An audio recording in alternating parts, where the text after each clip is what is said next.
We are considering the Equality Legislation Amendment LGBTIQA Plus Bill 2023. I call the member for Newtown. Thank you, Speaker. I appreciate it. I rise on behalf of the Greens and on behalf of the good people of the electorate of Newtown to speak on this equality bill. The people of Newtown being one of the most proudly queer and diverse parts of our inner city community, and to contribute to the Equality Legislation Amendment LGBTIQA Plus Bill debate. Today, we absolutely, as Greens, welcome this legislation as a significant step forward for the queer community in New South Wales. This week, subject to the clear passage of this bill, going through both chambers, the Greens are very excited to see that this reform will deliver trans and gender diverse adults being able to change the sex on their state documents without undergoing surgery, threats to out someone classed as coercive control, sex workers legally being able to use proceeds from their work to support others, and crimes motivated by the hatred of trans people treated the same as other crimes. These are significant reforms. These are truly significant reforms. And they will have a real impact on people's lives. On the other hand, I can't help but feel a sense of deep disappointment and sadness that before we have even had the chance to be able to begin the debate on the final version of this bill and potentially see a massive swarm of support from our allies in the union movement, from our allies in faith groups, from our allies in legal, health and human rights organisations, and a broad range of communities and activists well beyond the inner city of Sydney, pushing for this reform and momentum to hold strong to its true vision as an equality bill, that we have seen reports that it will be gutted. And that is in no way to take away from the incredible reform that is included still in this bill.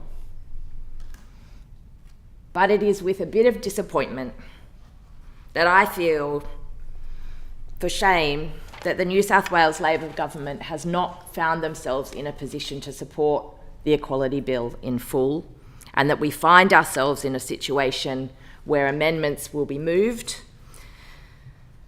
such that we can get through these other reforms. Amendments that we know don't need to be removed with the numbers in the chamber. And if there's anyone that knows how to do numbers in this place and the other place, it's the member for Sydney. And the member for Sydney knows full well that with all the numbers of the Labor government, because anyone that can count can work this out, if we can pass these reforms with the opposition opposing them, we can actually pass the full bill with the opposition opposing them.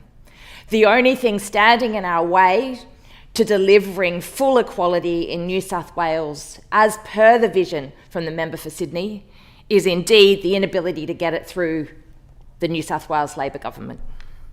And so that means that this bill, as far as reports are concerned, will not include the provisions that anti-discrimination protections for people who are bisexual, asexual, non-binary, intersex and sex workers and others are included in the bill anymore. It will mean that protections for LGBTIQA plus students and staff in non-government schools will be removed. It will mean that required diversity and inclusion standards for public sector workers will no longer be in the bill. It will mean that the pathway for 16 and 17-year-olds to alter records of sex on state documents will be treated as children, and processed for children amended to require consent of both parents, even if it's not practicable or reasonable to obtain consent of the other parent, will no longer be in the bill. It will mean that ensuring dignity for trans and gender diverse people during invasive strip searches won't be included, and removing unnecessarily gendered and non-inclusive language from old laws will also not be included. And that, to me and to the Greens, is not full equality.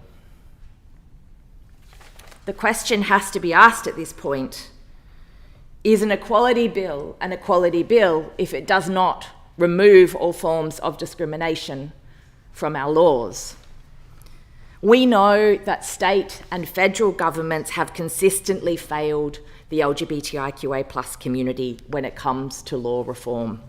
It has always been too slow, and it always has been too incremental, with too many sellouts along the way. It was in fact only months ago that some of the faces that are here in the gallery today, and many more that I know that are watching on the live stream, were in this parliament watching the long overdue formal apology to those impacted by unjust laws that criminalised homosexual acts. We absolutely welcomed that apology, but we also know that to say sorry means you don't do it again, that you address the wrongs of the past and you don't continue to perpetrate them. It needs to come with a commitment to do better action next time.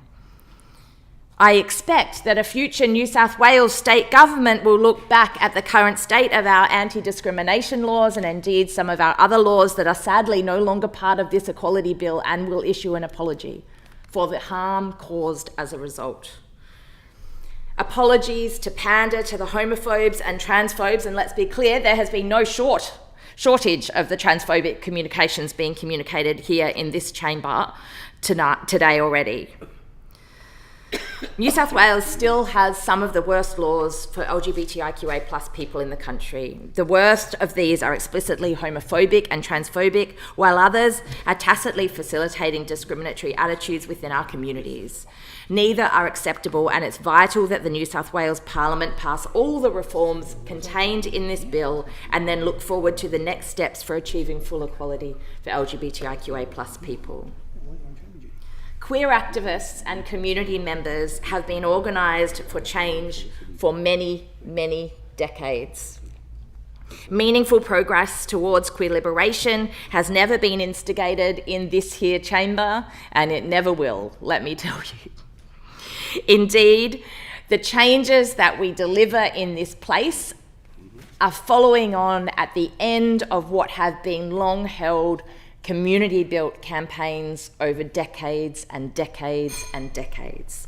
They are the struggles that have occurred on our streets, in our workplaces, in our schools, and in our neighbourhoods. They are the conversations that have happened in living rooms, in kitchens, around a coffee shop. They are the conversations that challenge the way people feel about our society. And the Parliament so often does not lead, but actually follows the sentiment and change that you all and everybody out there contributes to making. There is an incredible history of social movements in New South Wales fighting for queer rights, including boundary-pushing activists like the Campaign Against Moral Persecution in the 1970s, unionists in the New South Wales Builders Labourers Foundation pursuing the so-called pink bans, and the grassroots groups like the Community Action for Rainbow Rights, formerly CAR, that did so much of the groundwork around the marriage equality campaign before it became part of the national agenda. And this history is very much ongoing. Just last Saturday, I know that a range of different groups from across the political spectrum joined Pride in Protest for a protest that happened outside of this very chamber. I'm disappointed, I must say, and I've expressed this earlier, that this debate has been brought on in such a way that wouldn't have allowed us to fill this gallery full of all of the activists and allies that have been a part of these decades-long campaigns, that may not have been the people directly contacted as part of the organisations who were consulted, but have absolutely put their blood, sweat and tears into these reforms. For over 2 decades, I know I personally have campaigned with many of them for rainbow rights in Sydney, with activists and organisations who have pushed for reforms contained in this bill. It's only because of their tireless collective work and dedication that we have the political impetus to move now. In the early 2000s, there was a big boost for the public campaign for marriage equality. At a time, we saw that, sadly, both major parties, led by the Howard Liberal government, then moved on to make marriage only between a man and a woman. The member for Sydney and I also met at around that time. We had been campaigning for over 2 decades together on these kinds of reforms. And can I say, at that time, and still 2 decades later, the Greens have always stood for full equality, no excuses, when it comes to the rights of LGBTIQA plus people in this state and in this country. And I'm proud to be one of the Greens members in this place continuing this struggle. Speaker, can I ask for an extension of time? The member requests an extension of time. Is that extension granted? Yes. Granted. Thank you. I wish to acknowledge, and I don't have time, as you can see, as the clock ticking down, but I wish to acknowledge the role that the Greens play in social change. And I think it's very important for us to realise that whether it comes on the back of the idea of campaigning for marriage equality at a time where some groups were heckling us for wanting to make that a priority, or whether it comes on rental reform where 10 years ago people were saying it was impossible to deliver, whether it comes to the harm minimisation of drugs, or indeed when Bob Brown stood up and talked about climate change and was called a conspiracy theorist, that we play an important political role in pushing the Overton window. I won't go into the details of that, but if you don't know about it, you should look it up. That said, I also appreciate that other people believe that the way that we do politics is through pragmatism, through polite negotiation, and through discussion. But we must acknowledge that in doing that, there comes a level of privilege. Not everybody has the privilege to be able to engage in the corridors of power and be able to negotiate behind closed doors to get things done. And we need to make sure when we are delivering law reform that we are bringing everybody in the community on board. It is for that reason that I express such dismay at the fact that we will see some of this bill gutted today. We know that in its original form, the Equality Bill removed problematic exemptions in the Anti-Discrimination Act that allowed private education institutions to discriminate against students and employees. Our communities need an Anti-Discrimination Act that does not discriminate. And the foreshadowed amendment number 2 to empty the bill of that contents would extend protections from discrimination in a way that is deeply disappointing. And my heart breaks for those people who will be left behind as a result of that removal today. In addition to that, we know that others are not included in the Anti-Discrimination Act, and the idea and suggestion relating to the fact that a review by the Independent Law Reform Commission is the reason why we are taking that out is just so disingenuous and hypocritical. The Greens absolutely we welcome the wholesale review of the Act. We committed to it at endless ACON forums held over multiple election cycles, as did everybody in this place. But the reality is that the government has already changed the Anti-Discrimination Act. In this term of Parliament, they changed it. They introduced and passed the Religious Vilification Bill, which made religious belief and affiliation and engagement in religious activity protected attributes under the Act. There is nothing stopping them doing exactly the same in the interim to provide protection to those people who are currently at risk and not protected under the Anti-Discrimination Act until we complete the review. We have made changes to it. It's been referrals around 97Z, 93Z. We know that these changes have been made. We know that the Labor Party and the government could do that right now, but they are choosing not to. To be clear, the Greens want to shout out to the Independent Education Union, who came out strong this week urging for these changes to not be dropped. And I acknowledge their statements in relation to this. I want to end by talking about the fact that because of the scope and size of what was set here as an agenda to deliver full equality, we are now in a situation where what we are wanting to celebrate is actually being tainted by the things that have not been achieved. And people can have their analysis as to how and whether that was the right way to approach, and we could go on forever about that.